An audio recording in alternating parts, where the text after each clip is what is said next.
Alright, everybody. I've done the rounds through the high-level towns. Here we go.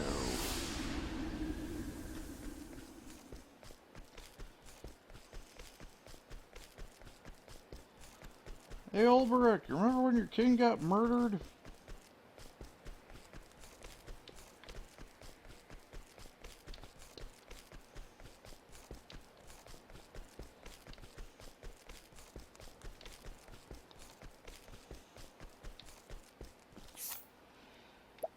So, pretty much everybody... Oh, you still don't have...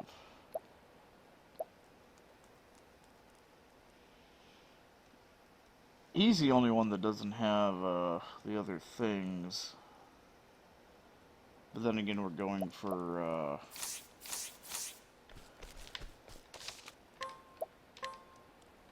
Well, there's the save.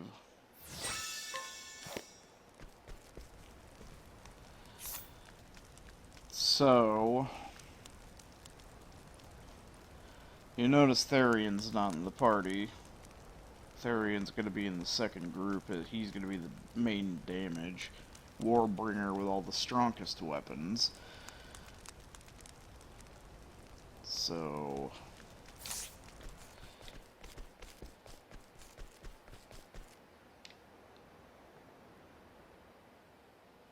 Is that so? Indeed. Hmm.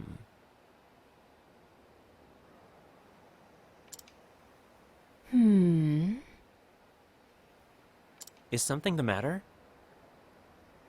Oh, forgive me.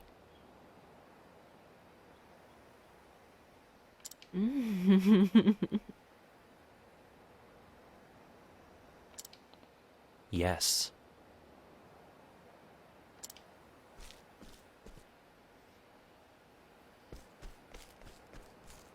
What have we here?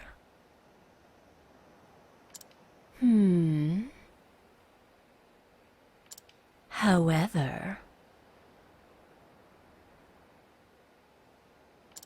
I think not.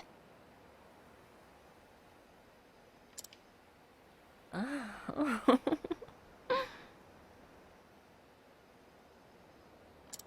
The Gate of Finis.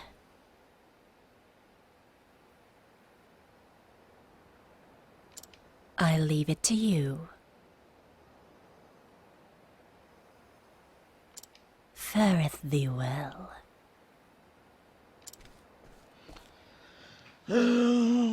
Balls.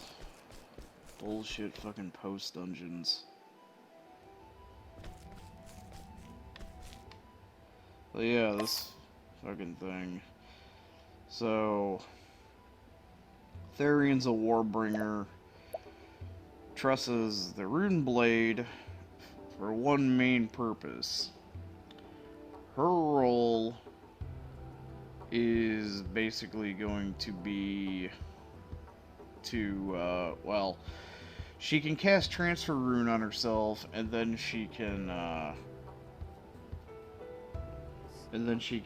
cast Sidestep. There is one thing I do need to do real quick. And that's with Therion's skills. Status augments granted to allies. He needs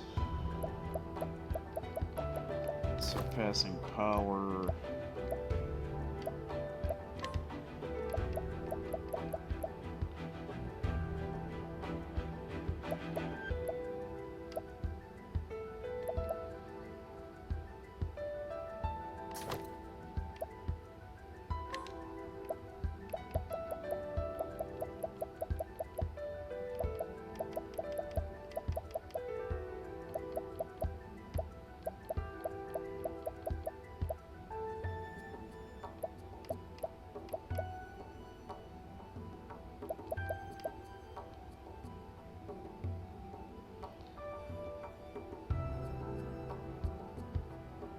don't think that's going to work because he's going to be attacking with his divine skill.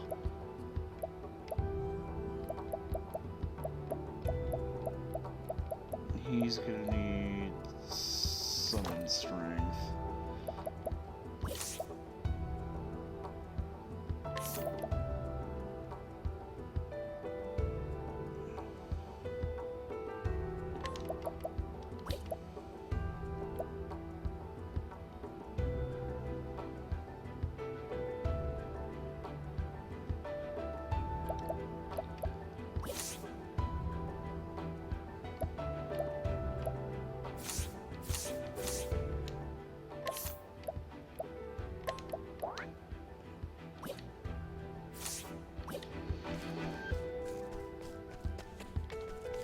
Well, we might as well do this in the order of Octopath.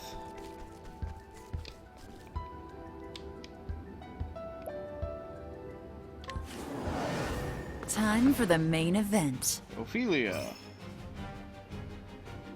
Here goes nothing.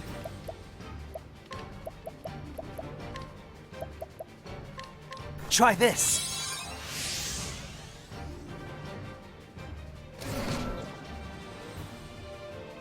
I am ready. Watch me now! Elfric, bringer of the flame! What is the logical course of action?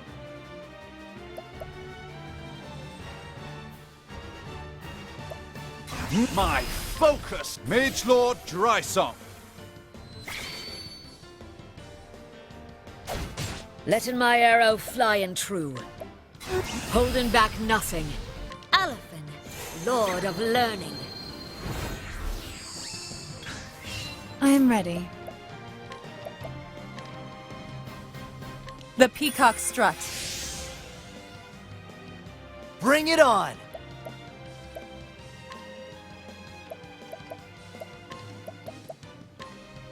Try this.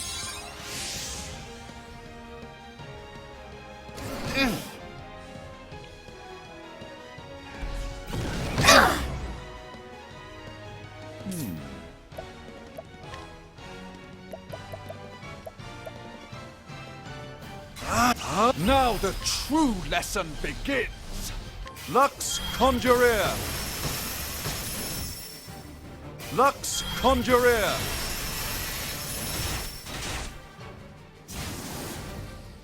Not bad. A passing grade.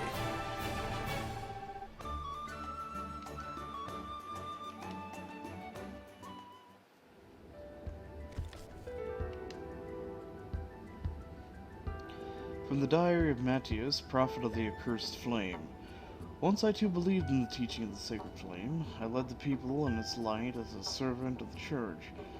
No one could have doubted that I was anything but a pious believer in those days, and when I look back upon it now, it all seems so painfully foolish. When was it that I first began to doubt the flame? Perhaps it was after I met Lieblack. But no, that was but the catalyst of what was already growing within me. Even before Lieblack appeared, those feelings had taken root in my heart. The small village whose church I had been appointed to was destroyed in a conflagration, started by a capricious strike of lightning. The flames spread before we even knew what was happening, and before we knew it, we were engulfed in hell's fire. Countless were lost in the flames, even the innocent young children who I'd loved so dearly. They had committed no sins, they did not deserve to have their flesh seared and their bones turned to ash.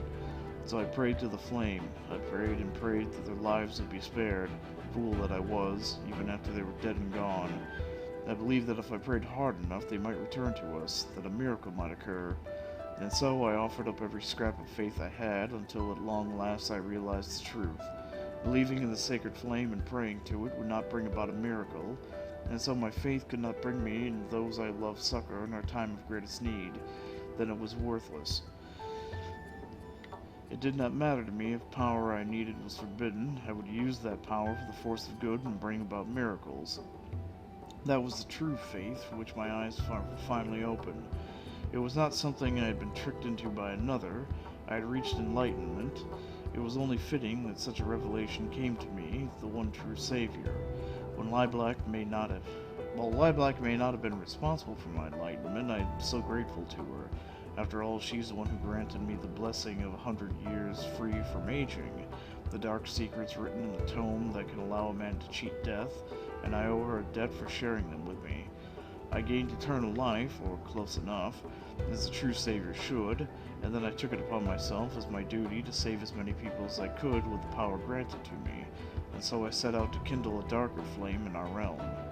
If the sacred flame could be weakened, yet more of Galdera's accursed power would seep through the gate of Venus, and I would be able to claim even greater strength for myself. I hid myself away from those in the church who wished to stop me, but the long march of time was my ally. It wore away the lives and the memories of any and all who once knew me, until it was as if my face had been washed away like words written in sand. None who still live would remember me as an apostle to the church. With enough leaves, all things are possible. Even obtaining a new name is a little challenge. And so I worked my way back into the church's graces as the traitor Matthias, and the venerable Archbishop Joseph did not suspect me for a moment. Every step of the way, fate has shown me that I'm in the right. I was able to uncover Galdera's altar because I am right. I was able to use the fragment of Galdera's power to bring about a miracle because I am right. I could become the savior of Whispermill and command its people to do my wishes because I am right. With Simeon as an ally, I never wanted for money nor power. The Obsidians served me well, whether they knew it or not. Simeon claimed never to have spoken of me or to the others. I know not if he meant to use me as a secret weapon against the others if the need ever arose, or if it was simply that he did not trust me, but it hardly mattered. After laboring for so many decades, the time had come at last. I had succeeded in debilitating Archbishop Joseph with the poison the Obsidians had provided. It was a beautiful poison. No one would ever suspect it was anything but a natural death. All that remained for me to do was cast a dark shadow in the heart of Liana, the next flame bearer, and the sacred flame would soon burn black. That is what was meant to be, that is what was about to be. But no. Damn it all, the farthest reaches of hell, the culmination of all I had worked for, was mere inches away, so close I could feel the kiss of the accursed flame. And instead it was all snatched away, that fire snuffed out to leave me in utter darkness and despair. I am the savior. I was meant to bring Galdera's flame to the world. Why should I be left in this black hell? It's dark here. The blackness. It's all-consuming, darker than 1,000 starless nights. Please, someone, anyone, bring me some light. Satan done fucked you up, boy!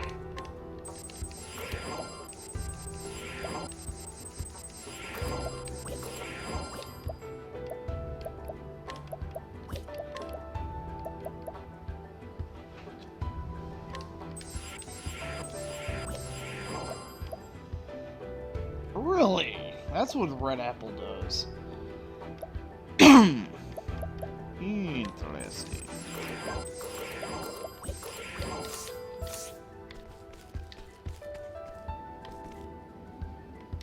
Cyrus. Ha! This should be fun! Oh, it's the, Sir Letting my arrow fly and true. Sir McDouchelbag.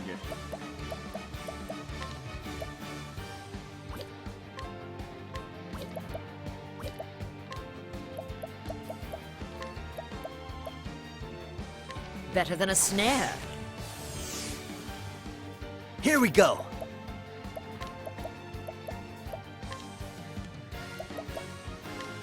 Try this!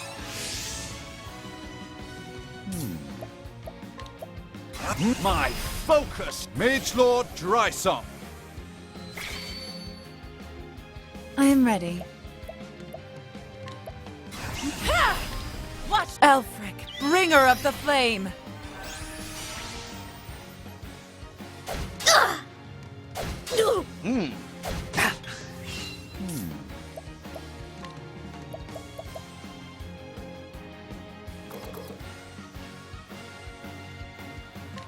Lux Conjurer!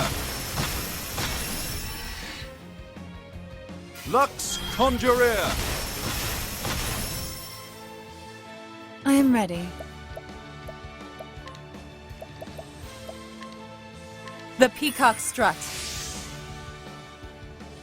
Here we go. Try this. Letting the hunt beginning. Holding back nothing. Alfin, Lord of Learning.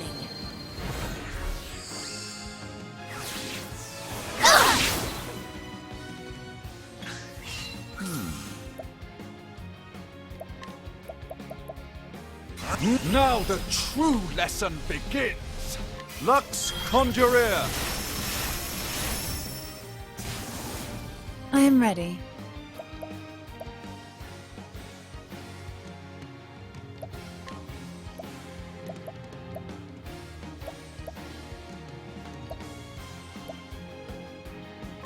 You like that? Bring it on.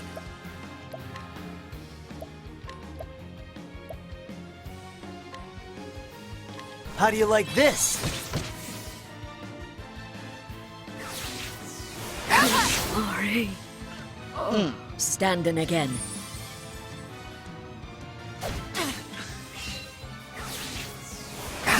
Sorry. I am ready.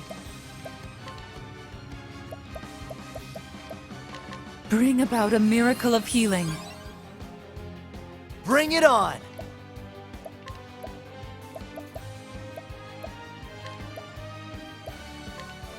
Try this. An interesting dilemma. Teneba Opereer. Teneba Opereer.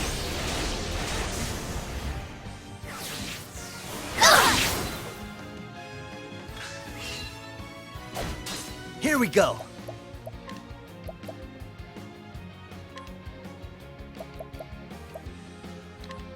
Try this.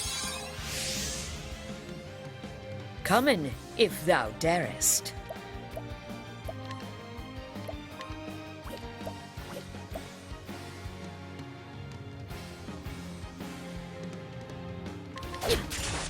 I am ready. Bring about a miracle of healing.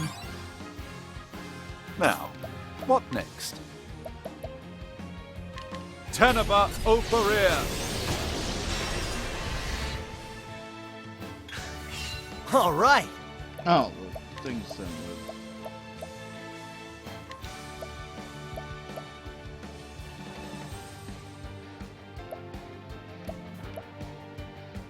How do you like this?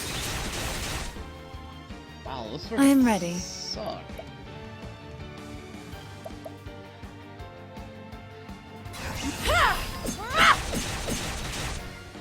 Coming, if thou darest.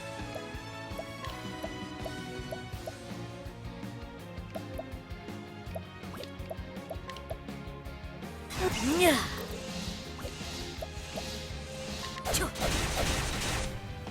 Now, what next? Now the Teneba Opereer. Thus ends your lesson. Fucking ads. Ah, revitalizing jam.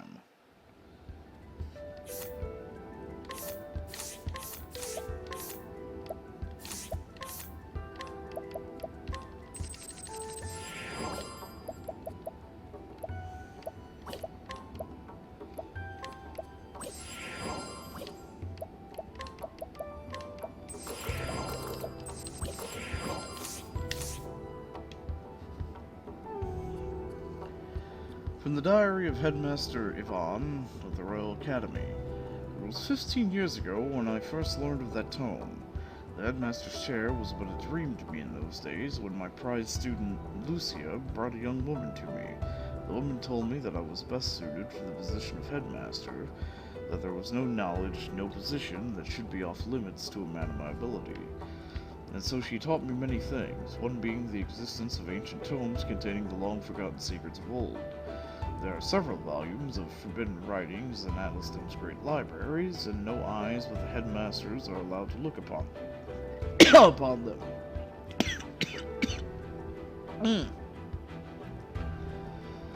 The tome in question is one of these, and is the last extant tract of the legendary sage known as Solomon, whose name lives in history through the land of his birth, the kingdom of Bernstein, and has long since been forgotten. Long has it been said that he who can decipher its true meaning will obtain power over even life and death. The current headmaster is not worthy of such knowledge.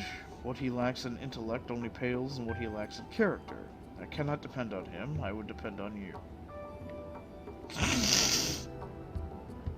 She wished to decipher the secrets of the tome and share its knowledge with the worthy alone. Thus a great scholar was needed, one who would be able to fully understand the arcane truths within the tome. The doddering fool who now serves as headmaster could never do such a thing, but a genius such as you, Yvonne, surely you of all scholars in the realm are up to the task. Yes, that was how she persuaded me. It was sure that I bore little resemblance to the former headmaster, who was interested in nothing but his studies, and whose only praiseworthy trait was his tenacity in that single-minded pursuit. But I was different. I knew that knowledge was worth its weight in gold, and more critically, my intellect far outstripped his. How could the idiots around me fail to realize this? This woman told me that the then headmaster, holding a lofty office he had done so little to deserve, was tantamount to sin, and I agreed. When she asked me if I could remove him, I assured her that it would be the simplest of tasks, and so I had him assassinated just as she wished, leaving not a trace of evidence behind to incriminate myself. Shortly after, I ascended to the headmaster's seat in his place. I encountered the strange woman only once more after that day. When I reported to her that I had murdered the former headmaster, she flashed a chilling smile and simply replied, "So you did." Then she walked away, never again to appear before me. Perhaps removing that man was all she wanted of me after all, I thought. It was no matter. The tome was within my grasp, and I immediately set myself to uncovering its secrets. All the rumors I had heard were true, and it was a work of staggering genius. With Lucia as my assistant, I was able to obtain other rare and ancient texts from that woman, even if I never saw her again.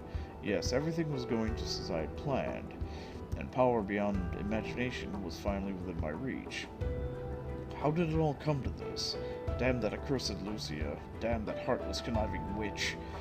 How did I not see? She meant to use me from the very start. I was the one who unlocked the secrets, I who constructed the basic theories of how to effectively control life and death, and as soon as I had done that, she had no more need of me. That was why she gave me a flawed blood crystal and led Cyrus right to me, so she could dispose of me without dirtying her own hands.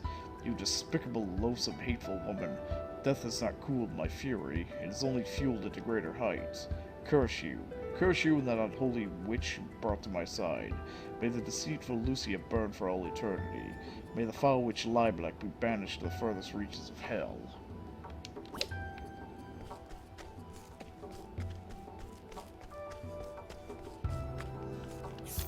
Alright.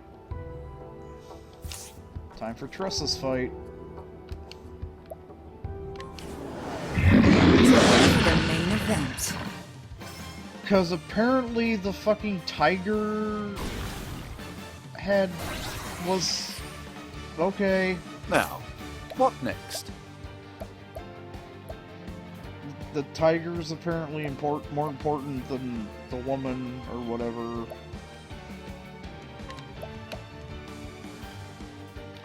Elemental break! All right.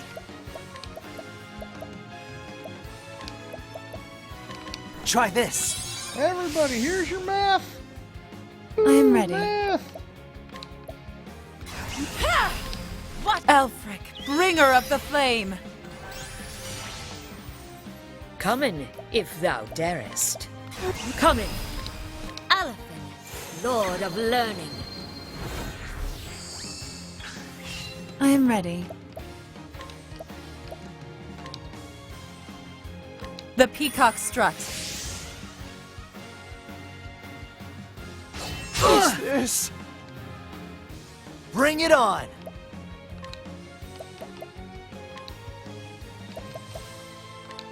Try this. What's this now? I forgot what this fucker was weak against.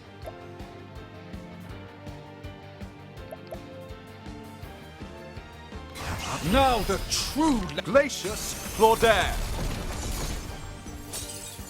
Glacius Claudaire. Meh, killed it anyway, whatever. Thus ends your lesson. Ooh, an inspiriting plum basket. Whoop-de-fucking-do. Hey, everybody, look at this. We got a fucking basket of goddamn plums.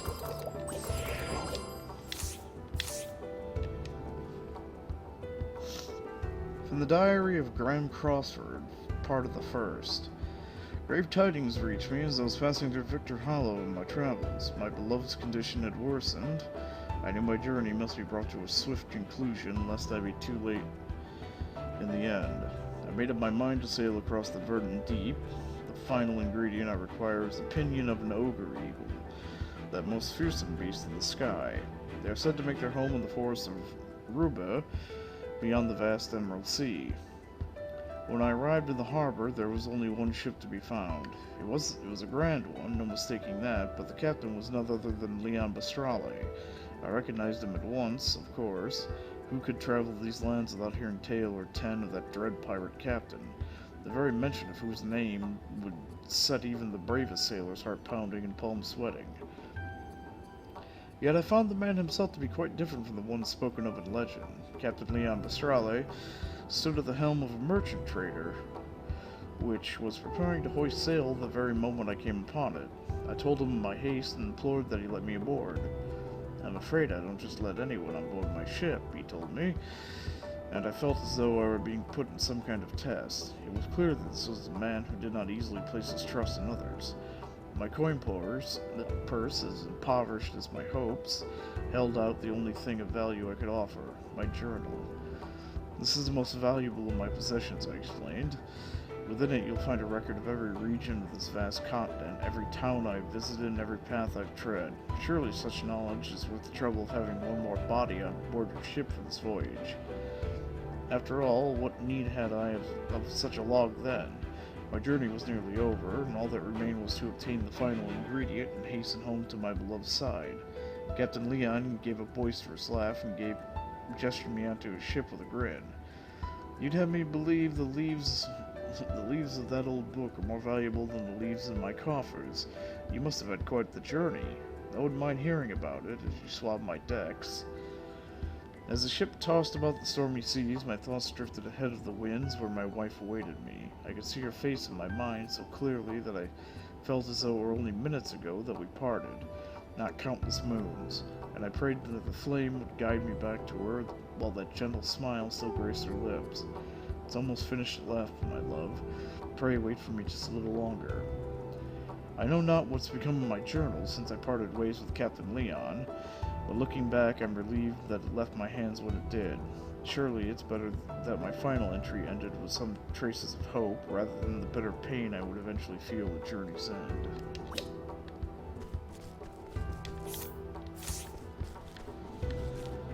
Old brick.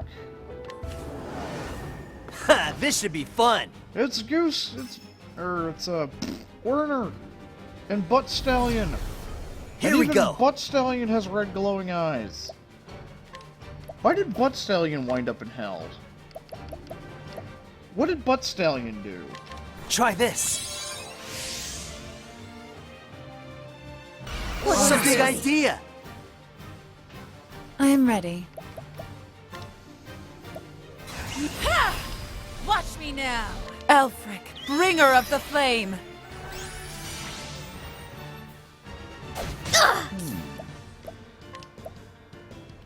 Now the Mage Lord Drysong. Letting the hunt beginning. Coming, Alafin, Lord of Learning. Bring it on!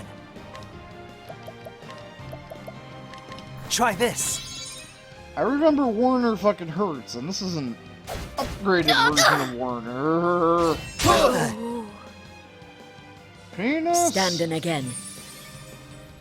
I am ready. Thou art a great flaccid penis upon The the peacock land, strut. pocked with syphilis. Interesting dilemma. Shit.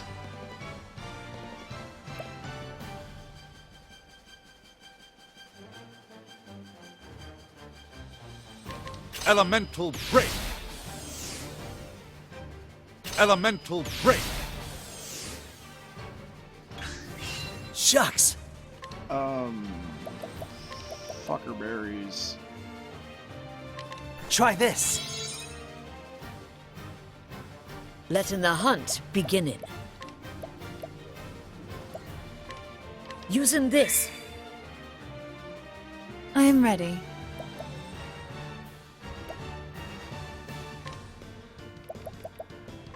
Bring about a miracle of healing. Of course you fucking use Interesting double dilemma. strike, you fucking cockbreaker. Now the true lesson begins. You claim to love the darkness. Now go and dwell there for all Teneba eternity. Opereer. Teneba Opereer. And take Butt Stallion with you, You should have studied harder. bitch.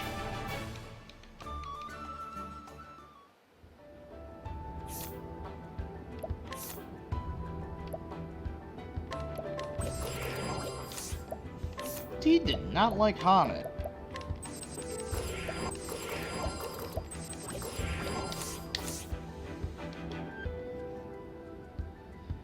From the records of Lord Werner of Riverford, Hornburg will fall. I still remember her smile as she said the words. It was a score of years ago now, mayhap more. Simple sellsword I was then, when she came to me with a sack full of leaves and a dark promise in her eyes. She knew as well as I did that I had far greater aspirations in selling my sword for coin, but coin would have to be a start. And what a start she offered me. Not only the leaves to free me from another man's employ, but as much as I asked for to invest in my plot and establish connections I would need. The life I'd always dreamed of was finally in my grasp. I could use her. I could use her to get all that I'd ever wanted, so I thought. And so I took the girl up on her offer and began my plot to bring down an entire kingdom. I would need men if I were to accomplish anything, so I created my own sellsword company, the Black Brotherhood I called them. I spent 3 years doing nothing but gathering information on Hornburg. Then, using what I'd learned, I began to systematically remove any obstacles that might stand in my path. I used the girl's connections to make my company of sellswords very much in demand in Hornburg. I took the worst of the lot, those with no scruples and nowhere else to go, and made them out to be bandits and thieves. I set these villains to attacking the borders of Hornburg, and then my Black Brotherhood would turn them back. It was quite the performance. Other armies didn't stand a chance of beating us to the site of each battle. The skirmishes all took place far from the heart of Hornburg. We knew ahead of time exactly where they would happen, since the foes we faced in these battles were in fact our own men. It was an easy feat to give the appearance of a crushing defeat. Though this farce, the Black Brotherhood won the hearts of the people living in these borderlands. Ingraining myself with the families of these borderlands, I used their introductions to buy trust among many powerful houses of Hornburg. The tales of the Black Brotherhood had spread throughout the realm by then, and I used that woman's money freely to strengthen my ties to powerful men within Hornburg and without. Still, King Alfred was well beloved by his people and his bannermen. It would be no small feat to win their hearts away from him, in which case things would become much easier if he were simply not in the picture. Hornburg would not last long without the people's love for their liege binding them together. And so my eyes landed upon Erhard, who held a bitter hatred for the king within him. I had him appointed as a member of the king's own guard, so that he could be in the perfect position to do the deed. All that remained to be done was to give Erhard the chance that he was all too eager to seize. Mixing lies and truth, I lit a fire amongst this strong young warrior I befriended. I could spout any lie and it would not have mattered. Humans care little for facts, they believe what they want to believe. In the end, it took me just 12 short years to bring Hornburg to ruin. Fucking reading! After the kingdom fell, I decided the time had come to settle my accounts with that woman. I disbanded my company, having no more need for sell swords, and used the riches I had accumulated to buy myself the lands and status that would see me through my remaining days. To tell the honest truth, it was not easy. I could have gained even more had I remained at that woman's side. She could provide me with wealth and power beyond any human's wildest dreams. But to pursue this any further would be madness. Perhaps I was already mad to serve her so long at her beck and call to bring down a kingdom. She was beautiful, there could be no doubt of that. But did I desire her, even for a moment? No. For within that attractive trapping was evil, pure evil, intent on bringing humanity to ruin. If a man dared touch any part of it, his own flesh would rot and fall away. She was a lethal poison. She was a witch. And so I cut myself off from her entirely and did not look back. Funny though, is it not? In the end, I could not escape her. She brought about my ruin as surely as if I had indulged in her poisonous touch. For in the end, just as I felled Hornburg, it was Hornburg's last night who laid me low.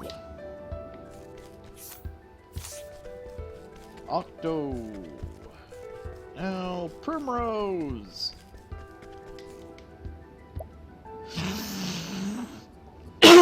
Fuck, I need a drink. Hold on. I wasn't expecting this much reading. I haven't done this shit in a long time. Ugh. Alright, bitch, let's go. Ha! This should be fun. I'm ready. Well... Shit. The peacock strut. Get your sexy on. Letting my arrow fly and true. Better than a snare. Oh, it doesn't Bring it work on. Doesn't work on the turn you, Try this. What's the big idea? Dick licker. Now, Ha! what next? Joke's on you, bitch! I don't need to talk to cook meth. My focus is unparalleled. Mage Lord Drysong. Please go. Yes, he's going I'm last ready. out of... And he still has the peacock strut. Elfric, bringer of the flame. Shucks.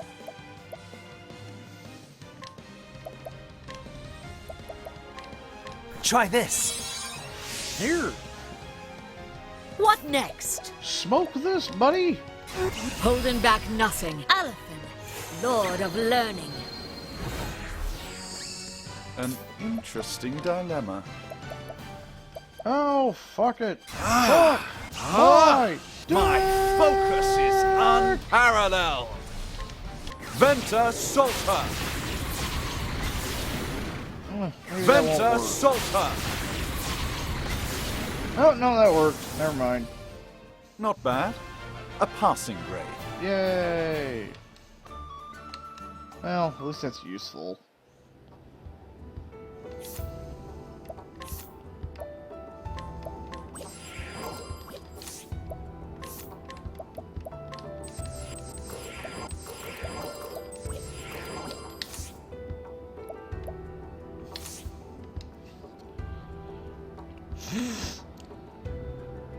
From the Diary of Lord Geoffrey Azelhart.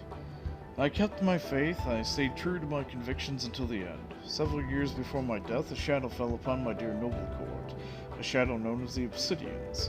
They brought with them sweet words and false promises, and I would not lend them my ear. Once they came to understand that I would not be swayed to their way of thinking, they came after my life time and again.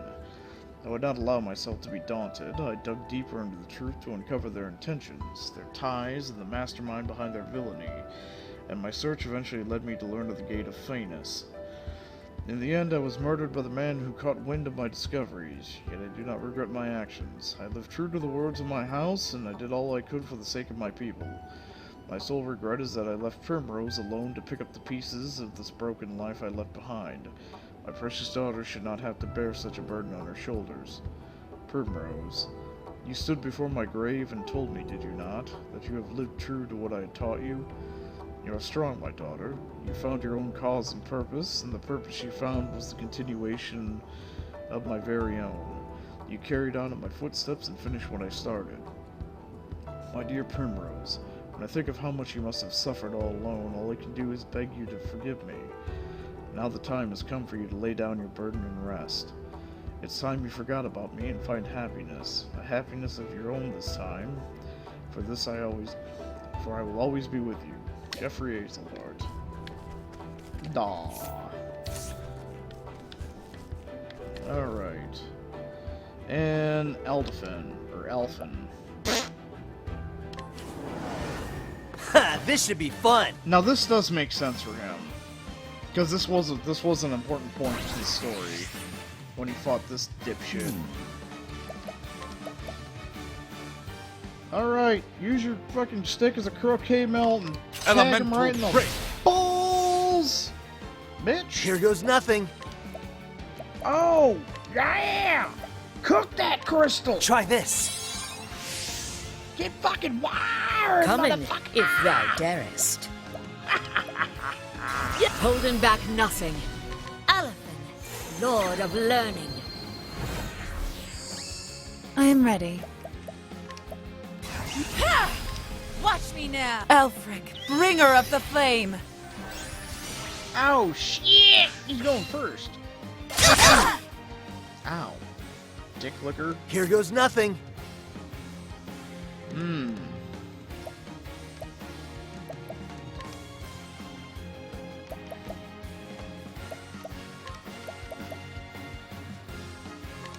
Try this. I am ready. The peacock strut. Well, no, I got him with elemental break. What so is the logical course of action? I don't remember what to use on you. My Light him on Ignis fire! Arder! Ignis Arder! Thus Oh, ends your that's what it lesson. does when you focus on one of them. I was gonna say, what happened to the big, like, flamethrower spray?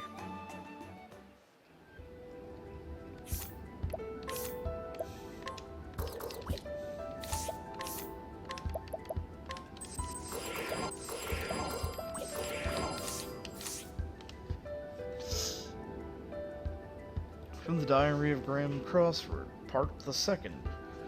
All hope was lost. My beloved was gone forever. I had finally finished the elixir, but it was too late. Mere days too late.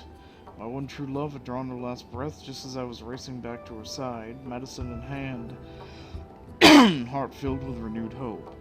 For 3 days and 3 nights I lost myself in tears, a river of tears too deep and raging for me to ford my way across it. It was after the funeral that woman found me, Lilac, she called herself. In the depths of my anguish, my life bereft of all meaning, she asked me a simple question, terrible in its implications. Wouldn't you like to see your beloved once more? That insidious offer, a mere whisper in the wind, took hold of me. Try as I might, I could not close my ears to it.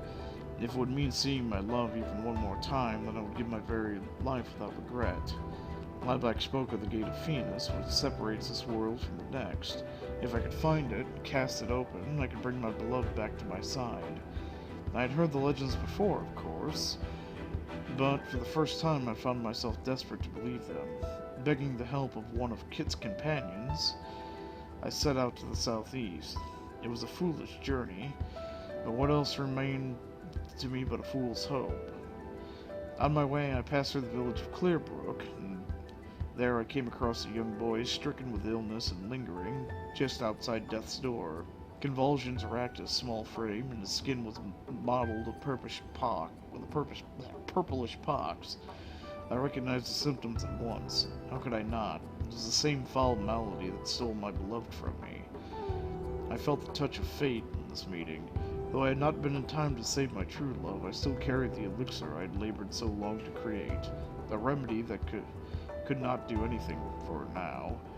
There was no doubt in my mind what I must do, so I treated the boy with my medicine. When I looked at the boy's face, finally at peace and calm repose, I saw my beloved again, and in her gentle eyes I found forgiveness. I hope I could do that too someday. Such were the boy's words to me. When he was strong enough to speak again, he told me he wished to follow in my footsteps and become a great apothecary. His words were a reward I never expected. In that moment, I felt as though my journey was perhaps not a fool's one, after all. I left what remained of the elixir and the rest of my medicines behind with the boy, and I set out once more, turning my feet again to the gate of Venus. Little did I know I was making the greatest mistake of my life.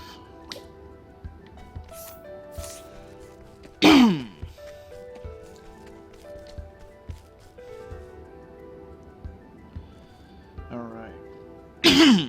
Therian. And Come in it's, then, it's if this Darius. beest thy will. Hey Darius, who's a bitch? I am You's a ready. bitch. Why is you's a bitch, Darius? The peacock strut. Take a lesson from Doralius. Don't be a bitch. Interesting dilemma. Oh snap! Elemental break.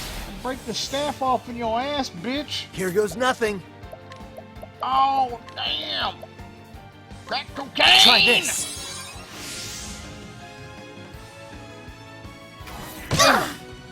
Ha! I made my crack cocaine before you did that shit, though. Ow, dick. Holding back nothing. You just need to pop your bum. Lord of learning. Here we go.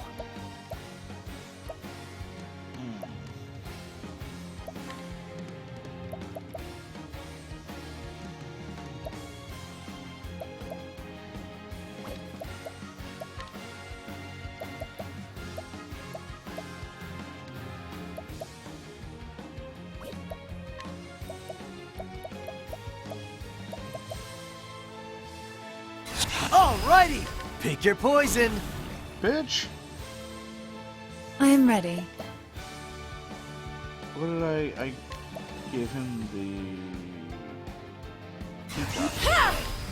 Elfric, bringer of the flame. Now, what next? My focus is unparalleled. Lux Conjurer. Lux Conjurer. You should have studied harder. At least it gave me an item.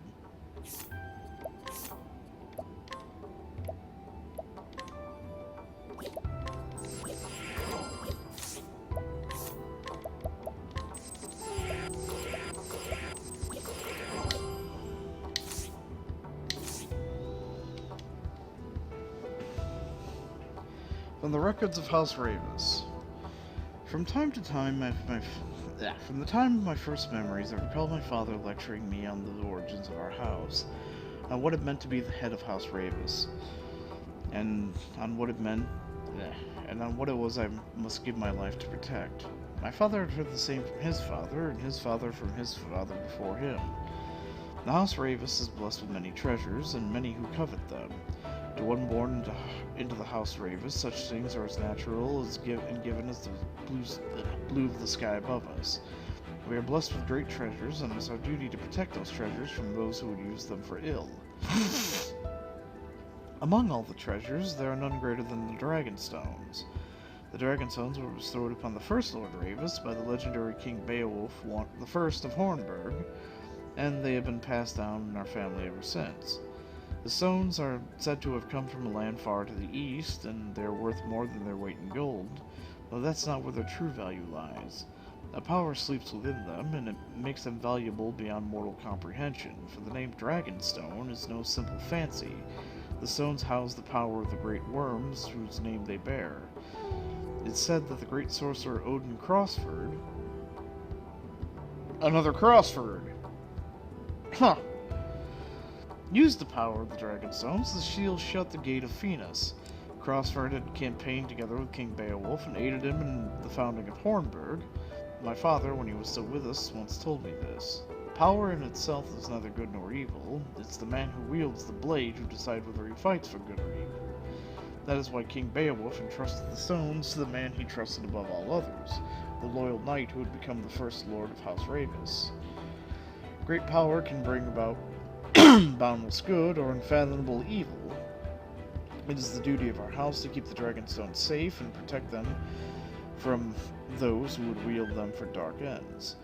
Yet given enough time, great power will always awaken a hunger in others who would claim it for themselves. Once the Dragonstones came to House Ravis, there was no end to those who lusted after them, not to mention our many other riches.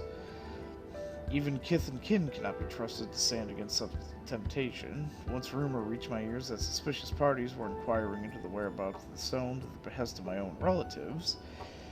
It may be that those who sabotaged the carriage my wife and I were riding in did so at the bidding of my own blood. Ah, my poor Cordelia. What is to become of you?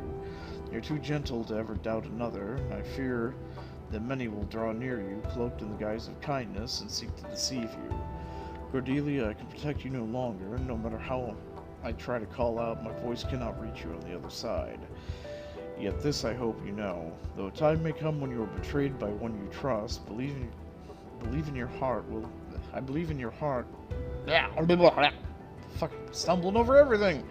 I believe in your heart... I believe your heart will not falter. Fucking hell. Words, motherfucker. Do you speak English? I'd like to think I do. You'll not lose your faith in people. And this is for the best, for there are those truly worthy of your unwavering trust, and you will find them and keep them close at your side. I held on to such faith, and I was rewarded with a loyal companion worth 1,000 other men. Heathcote has been true to me in all things. Surely such a friend will also appear before you, one worthy of your faith. So I beg of you, Cordelia, never stop believing in others, for it's this faith that will save you in the end. And Therion! The final letter. Octopath! Oh, wait. No, we already fought... That was Therion. Haunted. Roll the sleeves. Okay. Well, it was her first dragon. All right. Oh, yeah! I'm a rock and roll clown! Try this. Cocaine! An interesting dilemma. Indeed. My focus is unparalleled. Mage Lord Drysong. I am ready. Elfric, bringer of the flame! Come in, if thou darest.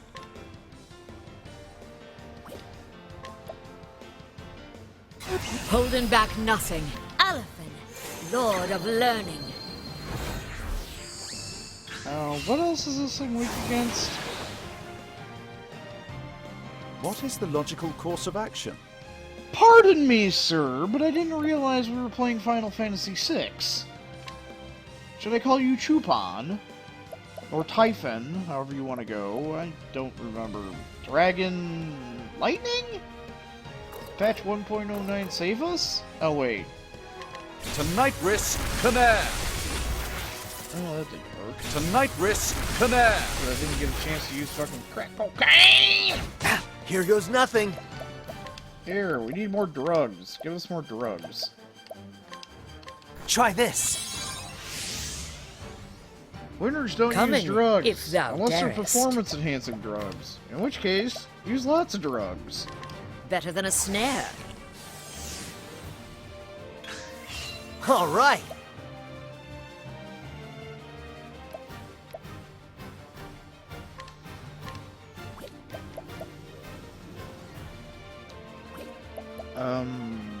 All righty.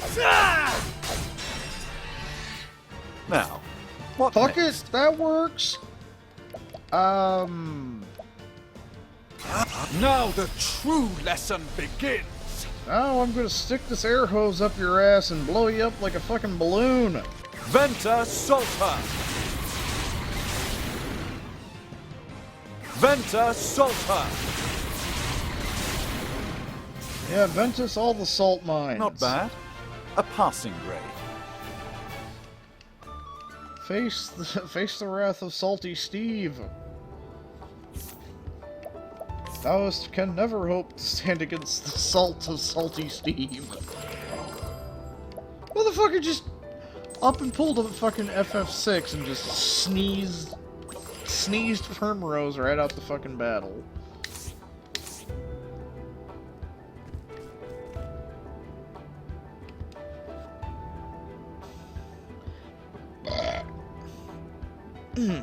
Fuck. From the Diary of Graham Crossford, Part the Third. How could I have been so wrong? All I thought of was bringing my beloved back to the world of the living. When Lilac told me such a thing could be done, I was all too willing to swallow her pretty words. The moment that I arrived before the gate, I felt a finger of ice run along my spine. Even if my mind had been too slow to recognize it, my very body was repelled by that gate, or more precisely, by what lay beyond it. While I struggled to catch my breath, Lilac sketched out a magic circle on the ground with practiced ease. As she traced each twisted line and rune, her hand never faltered. How many times must she have prepared for this moment in her heart of hearts? It was at that moment I realized just how she had longed for this moment, how fiercely she desired to see the dark ritual to completion. Only by this ritual may the gate be opened. It will not be pleasant for you, but you must bear it if you wish to see your beloved once more.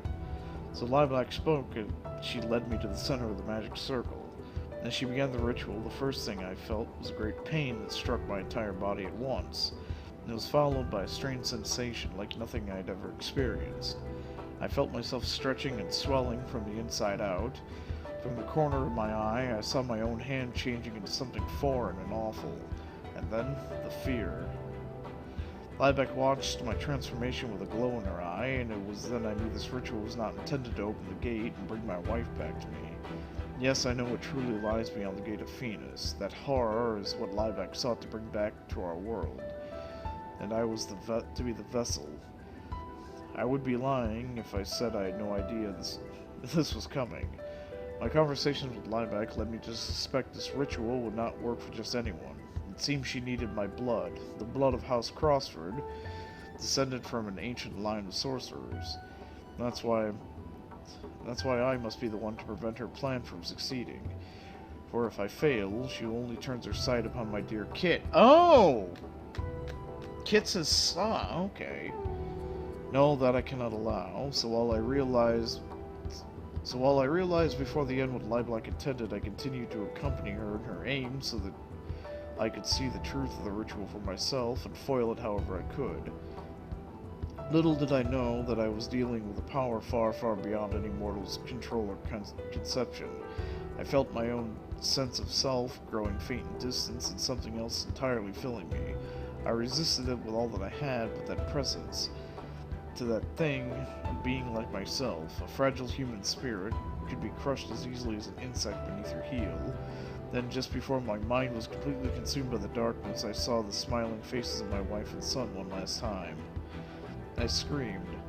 The memory of my wife gave me the power to resist that last critical moment. I imagine Lilac herself did not think I would ever strike back at her, but I had already grown far stronger than I had been as a man. Even when I only managed to land a single blow to her, it cut her deep. She staggered back and the ritual was interrupted.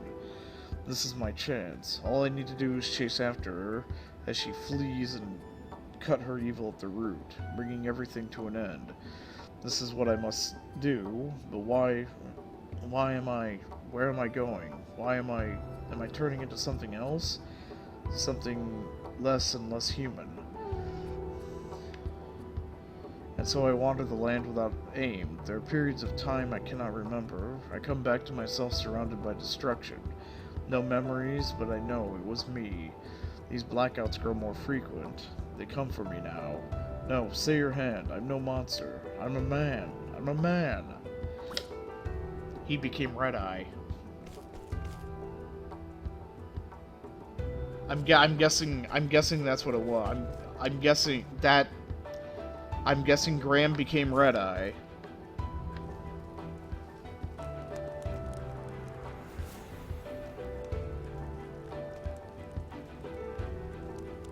Oh boy, it looks like it's time for this little bit of bullshit. And we don't get a save points. Okay.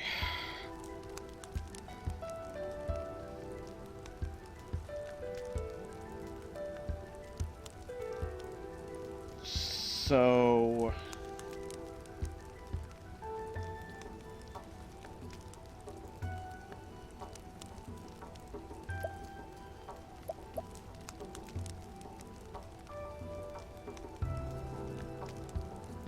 I guess about the only thing Hanet's gonna be...